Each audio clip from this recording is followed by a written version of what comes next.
Hello friends, ఈరోజు మరొక ownership review తీసుకొచ్చాను. Royal Enfield GT. చాలామంది యూత్కి ఇది ఒక డ్రీమ్ బైక్, ఎందుకంటే 650cc బడ్జెట్లో వచ్చేది ఓన్లీ రాయల్ ఎన్ఫీల్డ్ నుంచే, అది కూడా జీటీ 650. కాకపోతే చాలామంది ఇష్యూస్ ఉన్నాయి అని అంటారు. అది ఏంటనేది డైరెక్ట్ ఓనర్ ద్వారానే తెలుసుకుందాము. హాయ్ బ్రో, ఒక్కసారి మీ పేరు చెప్పరా? నా పేరు హర్ష. ఓకే, మీరు ఏం చేస్తుంటారు? ఇప్పుడు నా ఇంజనీరింగ్ థర్డ్ ఇయర్. ఓకే, ఎప్పుడు పర్చేస్ చేశారు ఇది? ఇది తీసుకొని 2 months అవుతుంది. 2 months. Okay, 2025 model. 2025 మోడల్ ఇది. ఈ 2 monthsలో ఎన్ని కిలోమీటర్స్ 2 తిరిగారు? monthsలో అరౌండ్ 2520 ఓకే తిరిగింది. ఓకే, ఫస్ట్లీ 650cc ఇదే బైక్ని పర్చేస్ చేయడానికి రీజన్ ఏమైనా ఉందా?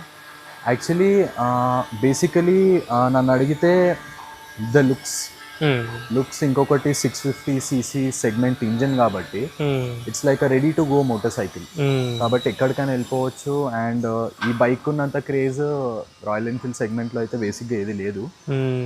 And being a 650cc engine it's like a good tourer. 650లో దీన్ని సేమ్ సిబ్లింగ్ అయిన ఇంటర్సెప్టర్ కూడా ఉంది, కొంచెం కంఫర్టబుల్ పొజిషన్ ఉంటుంది. అది కాకుండా ఇది ఇంటర్సెప్టర్ నన్ను అడిగితే interceptor is actually a very practical bike. Whereas GT is not that practical, but still I can manage the positions and all. Okay. So I opted for the GT. And 650sలో ఇప్పుడు Royal Enfield almost 6 bikes దాకా ఉన్నాయి. అవన్నిటితో compare చేస్తే లాస్ట్కి మళ్ళీ జీటీకి రావడానికి ఏమన్నా reason? నేను జీటీకి రావడానికి నా హానెస్ట్ రీజన్ వచ్చేసి ద రైడింగ్ పోస్చర్. అంటే నీకు ఒక కంప్లీట్లీ మీకు ఒక అగ్రెసివ్ రైడింగ్ పోస్చర్ ఉంటుంది. లైక్ ఇంకా డ్రైవ్ చేయాలని ఒక ఎంతూజియాజం అనేది బిల్డ్ అయితే ఉంటుంది GT. And remaining all 650ccs are also like completely a good choice, but GT hits a bit different. So first service అయిందా మీరు? యా, ఫస్ట్ సర్వీస్ అయింది. ఏమైనా కాస్ట్ ఏమైనా చార్జ్ చేశారా? నాకు ఫస్ట్ సర్వీస్లో అరౌండ్ 2700 దాకా. దాంట్లో ఏం చేశారు ఫస్ట్ సర్వీస్? నా ఫస్ట్ సర్వీసింగ్లో వచ్చేసి ఇంజన్ ఆయిల్ చేంజ్ చేశారు. ఓకే, ఇంజన్ ఆయిల్ చేంజ్ చేశారు. మళ్ళీ మన chain loop, chain cleaning, okay, and oil filter, air filter replacement అనేది మనకు ఫస్ట్ సర్వీసింగ్లో అయిపోయింది. ఓకే, అది ఎన్ని కిలోమీటర్స్ అని చెప్పారు? 1500. ఫస్ట్ సర్వీసింగ్ వచ్చేసి 500 kilometers. సో నేను 430 kilometersకేమో నా ఫస్ట్ సర్వీసింగ్. 500 kilometersకే ఇంజన్ ఆయిల్ చేంజ్ చేయాల్సిన అవసరం ఉంటుందంటారా? యాక్చువల్లీ ఉంటుందా అంటే ఎస్ ఉంటుంది. ఎందుకంటే నా ఫస్ట్ సర్వీసింగ్ కాకముందు కూడా like before my first service engine అనేది చాలా టెరబుల్గా హీట్ ఎక్కిపోతుండే. ఓకే, చాలా హీటింగ్ ఉంటుండే. ఓకే, నా ఫస్ట్ సర్వీస్ తర్వాత చాలా హీటింగ్ అనేది చాలా మేనేజ్ అయిపోయింది. It's like completely change now. ఇప్పుడు నేను పార్క్ చేసిన అంత హీట్ అనేది ఇప్పుడు లేదు. మీ అంటే హీటింగ్ ఇష్యూ వల్ల ఇంజన్ ఆయిల్ చేంజ్ చేశారా, లేదంటే కంపల్సరీ 500 kilometers కంపల్సరీగా చేంజ్ చేయాలి. ఓకే, ఎందుకంటే ఆ స్టాక్ ఆయిల్ అనేది మీకు వెళ్ళిపోయి కొత్త ఆయిల్ అనేది వచ్చినప్పుడు the engine performs a bit different. So riding experience ఎలా ఉంది 2 monthsలో? రైడింగ్ ఎక్స్పీరియన్స్ అంటే it's completely thrilling. It's completely like awesome. అంటే ఇంకా ఒక డ్రైవ్ చేయాలి అనే ఒక ఎంతూజియాజం వస్తుంది. అండ్ కొంతమందికి maximum like back pain issues. So back pain issues it's common, but అంతే మనం ఫిజికల్గా కూడా ఉంటే ఇట్స్ నాట్ ఎ ఇష్యూ. ఈ 2 monthsలో మీకు ఏమైనా అనిపించిందా కొంచెం బ్యాక్ పెయిన్ అలా, లేకపోతే ఓకే? యా, అంటే నాకు టెరబుల్గా రిస్ట్ పెయిన్ ఎప్పుడు వస్తుండే అంటే బంపర్ టు బంపర్ ట్రాఫిక్లో నాకు బాగా రిస్ట్ పెయిన్ వస్తుండే. And being 47 horses and 52 torque bike, కొంచెం ట్రాఫిక్లో మనకు ఓవర్ పవర్డ్ అనే ఫీలింగ్ అయితే నాకు పర్సనల్గా వచ్చింది. సో ట్రాఫిక్లో ఎక్కువ రిస్ట్ పెయిన్ అనేది వచ్చింది. So coming to main GT 650లో ఫస్ట్ ప్రాబ్లం గురించి మాట్లాడదాం. వాబ్లింగ్ ఇష్యూ అంటారు, అది తెలుసుకున్నారా మీరు? దాని గురించి ఏమైనా ఐడియా ఉందా? అంటే like being on the honest part, నేను అరౌండ్ 120 స్పీడ్లో వెళ్ళినప్పుడు కూడా నేను హ్యాండిల్ వదిలేయడం జరిగింది. And nothing, no wobbling issue and all.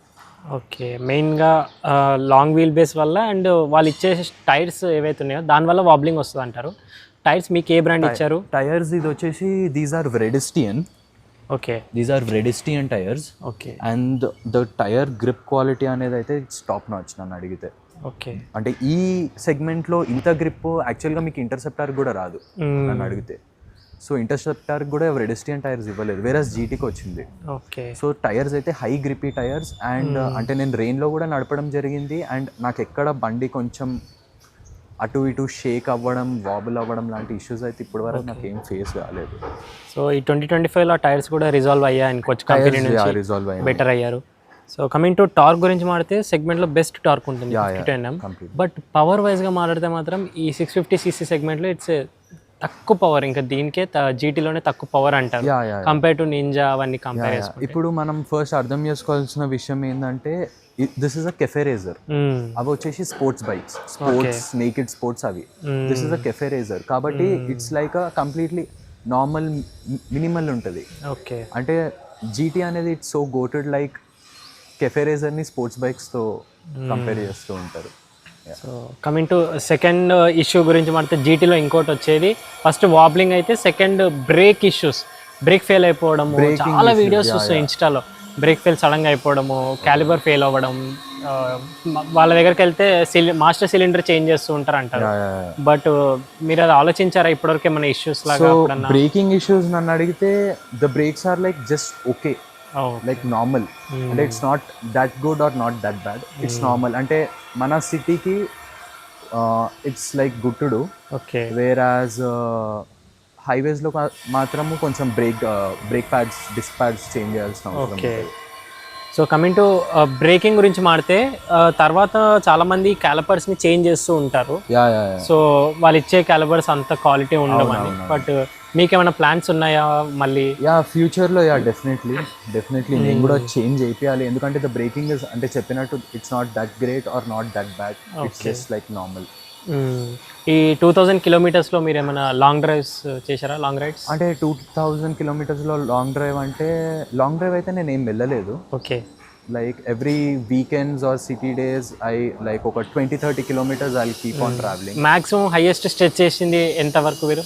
Like top speed లేదు, టాప్ స్పీడ్ ఒకటి, అండ్ లాస్ట్ హైయెస్ట్ స్ట్రెచ్ చేసింది మీరు కిలోమీటర్స్? 45 కిలోమీటర్స్, అంటే అరౌండ్ 90 కిలోమీటర్స్ అనుకోవచ్చు. Up and down 90 kilometres. So city mileage ఏమని ఇస్తుంది? హైవే ఎంత ఇస్తుంది? సిటీ లైక్ నా హానెస్ట్ రివ్యూ అబౌట్ మైలేజ్ అంటే, సిటీ అయితే ఇప్పుడు ప్రెసెంట్ 18 to 19 or 20 లో ఫ్లక్చువేట్ అవుతుంది. Okay, there was some day నేను కీసరా వెళ్ళడం జరిగింది ఆన్ అకేషన్ సంథింగ్. ఓకే, ఆ రోజు హైవేలో నాకు ఇచ్చిన మైలేజ్ వచ్చేసి ఇట్ వాస్ 32. ఓకే, అంటే 2 liters వర్ consume. And when I went to like నా ఫుల్ ట్యాంక్ చేయించుకోవడానికి నేను వెళ్ళినప్పుడు లీటర్కి it was around 32 mileage. Okay, and coming to ఈ 2 monthsలో మీరు ఏదన్నా క్వాలిటీ ఇష్యూస్ ఏమైనా అబ్జర్వ్ చేశారా? ఏమైనా రాయల్ ఎన్ఫీల్డ్ అంటే క్వాలిటీ వైజ్ కొంచెం అక్కడక్కడ కొన్ని పార్ట్స్లో కాంప్రమైజ్ అవుతారు, మీరు ఏదైనా అబ్జర్వ్ చేశారా? క్వాలిటీ వైజ్ నన్ను అడిగితే అంటే ఎవ్రీథింగ్ ఇస్ గుడ్. ఏమైనా ఇంప్రూవ్ చేసుకుంటే కొంచెం ఈ సైడ్ వ్యూ మిర్రర్స్ ఏదైతే ఉందో, అంటే స్టాక్ గా వస్తుంది ఇది. ఇది మీకు బైక్ తో పాటే వస్తుంది. దీస్ ఆర్ నాట్ అడ్జస్టబుల్, అంటే ఇవి ఫిక్స్డ్ ఉన్నాయి. కాబట్టి మనం రైడింగ్ పోస్చర్ అనేది కొంచెం దీని వల్ల చేంజ్ చేసుకోవాలి. ఓకే, వ్యూ పాయింట్ అంతా బాగాలేదు, బ్యాక్ వ్యూ పాయింట్ బాగాలేదు. Know the quality is good. ఏంటంటే వి కాంట్ అడ్జస్ట్ ఇట్. అంటే ఐ మీన్ వ్యూ పాయింట్ అనేది మనకు అంత ఉండదు. It's like very much half, మనకి ఇంత వ్యూ పాయింట్ వస్తుంది మాక్సిమం, అంతే. ఇంకేమైనా ఇష్యూస్ అబ్జర్వ్ చేసినవి? ఇష్యూస్ అంటే దట్స్ ఇట్, నో ఇష్యూస్. అది ఒకటి ఇంప్రూవ్ చేసుకుంటే, royal Enfield design wise improve చేసుకుంటే బెటర్. డిజైన్ వైజ్ అంతే. ఇంకోటి వాళ్ళ దగ్గర స్టాక్ యార్డ్లో ఒక 1 month 2 months వెహికల్ అలా రెయిన్కి పెట్టడం అలా ఉంటుంది. ఎక్కడన్నా రస్ట్ కానీ చైన్ దగ్గర అలా చూసారా మీరు ఎప్పుడన్నా? అంటే నేను తీసుకునేటప్పుడు నేను నా కంప్లీట్ ఇన్స్పెక్షన్ చేసుకున్నాను. Okay, like some PCI check points అని ఉంటుంది కదా, సో అది చూసుకున్నాను. There was no rust actually. Okay, but నేను డెలివరీ తీసుకునే టైంలో ఈ బ్రేక్ లివర్ మీద కొన్ని మార్క్స్ ఉండే. ఓకే, స్మాల్ స్క్రాచెస్ ఉండే. అది అడిగితే ట్రాన్స్పోర్టేషన్ వల్ల ఇష్యూస్ అండ్ ఆల్ అన్నారు. That was like considerable. And levers quality కానివ్వండి? Levers quality everything is excellent. And this comes with this like adjustable levers కదా, సో మన హ్యాండ్ గ్రిప్పింగ్ అనేది it will be like good. Okay, and మీరు తీసుకుంది ఇది variant అంటే top end లాగా? ఇది టాప్ వేరియంట్ ఇది. Okay, mister clean. Okay, coming to ఈ కలర్ చాలా మందికి ఇష్టం, బట్ మెయింటెనెన్స్ వరకు వస్తే వాటర్ మార్క్స్ కానివ్వండి, మిస్టర్ క్లీన్ చాలా మార్క్స్ పడుతుంది. అడిగితే ఇట్స్ రియల్లీ హై. అంటే ఆ బైక్ కా లుక్ కా చామ్ ఉండాలి అంటే you have to like clean it. అంటే basic cleaning is also like it's okay. ఒక క్లాత్ పెట్టి తుడిచినా ఇట్స్ ఓకే. అంతే మెయింటెనెన్స్ మిస్టేక్ క్లీన్కి ఉంటుంది. అండ్ ఇంకొక మెయిన్ ఇష్యూ ఏంటంటే ఈ ఇంజన్ అంతా కూడా క్రోమ్ పార్ట్ లో వస్తుంది దీనికి. బట్ ఆఫ్టర్ ఇంకొక 6 months 1 year తర్వాత వాటర్ మార్క్స్ పడడం వాటర్ మార్క్స్ దానికి మళ్ళీ పాలిష్ చేయడం. దానికి ఒక నార్మల్ గా మీకు బయట నార్మల్ పాలిష్ దొరుకుతుంది. It's like chrome polish. Okay, so దాన్ని అప్లై చేసుకొని ఇంకా పాలిష్ చేసుకోవచ్చు. కమింగ్ టు సస్పెన్షన్ గురించి మాట్లాడితే ఇట్స్ సాఫ్టా హార్డా ఎలా ఉంటుంది? సో యాక్చువల్లీ సస్పెన్షన్ గురించి అడిగితే నాకైతే it's decent, it's good or bad అంటే అంత కాదు, it's very much normal. Okay, ఎందుకంటే ఇది కొంచెం ముందుకి లీన్ అయి ఉండడం వల్ల ఆ సస్పెన్షన్ మనకి ఏదైనా బంప్స్ వచ్చినప్పుడు డైరెక్ట్ మన షోల్డర్స్ మన రిస్ట్కి కంప్లీట్గా అది ఎఫెక్ట్ అవుతూ ఉంటుంది. So suspension is not that good, it's like normal. అంటే ఒక కెఫే రేజర్కి ఉండాల్సిన సస్పెన్షన్ అయితే ఉంది. Okay, and seating comfort, cushioning కానివ్వండి అదంతా. సీటింగ్ కంఫర్ట్ అంటే ఇట్స్ బేసికలీ ఒక అగ్రెసివ్ పోస్చర్లో ఉంటుంది కాబట్టి సీటింగ్ కంఫర్ట్ బాగుంటుంది దీన్ని. అంటే ఐ పర్సనలీ ప్రిఫర్, నాకైతే ఇట్స్ కంఫర్టబుల్. ఓకే, చాలా మందికి ఇట్స్ నాట్ కంఫర్టబుల్, ఎందుకంటే మీ లెగ్స్ అనేది ఫుట్ పెగ్స్ కొంచెం రేర్లో వెనుకకు ఉంటుంది and have to bend bit. So అందరు కంఫర్టబుల్ ఉండొద్దు. ఓకే, సో కొంతమందికి it's like comfortable. And finally 2023 ముందు వరకు హెలోజిన్ హెడ్ లైట్స్ అనేవి వస్తున్నాయి, ఇప్పటి నుంచి ఎల్ఈడీస్ వస్తున్నాయి. త్రో మీరు అబ్జర్వ్ చేశారా నైట్ టైం ఎప్పుడన్నా తక్కువ అవ్వడం? The visibility of head lights are actually good. They are good, like they pretty good, it works good. Throw అంతా కూడా పర్లేదా? అంటే నైట్ టైం హైవే త్రో కానివ్వండి అలా. Highway through it's good. అంటే హెడ్ లైట్స్ అయితే ఇట్స్ గుడ్, దాంతో ఏం ప్రాబ్లం అయితే. ఓకే, అండ్ ఫైనలీ మీరైతే ఈ బైక్ని సజెస్ట్ చేస్తారా, లేదంటే ఇదే ప్లేస్లో డ్యూక్ 390 సజెస్ట్ చేస్తారా? అంటే నన్ను అడిగితే I would definitely suggest GT650. Okay, అంటే I'm not a KTM fan boy, like being honest. Actually నాకు 390 పర్ఫార్మెన్స్ పరంగా కూడా చాలా ఇష్టము. Okay, I would suggest this one, ఎందుకంటే మీకు ఒక టాప్ స్పీడ్ హై స్పీడ్స్లో వెళ్ళేటప్పుడు వెహికల్ అనేది షేక్ ఉండదు. ఇంకొకటి వెహికల్ కొంచెం being on the heavier part, వెహికల్కి ఆ స్టెబిలిటీ ఉంటుంది.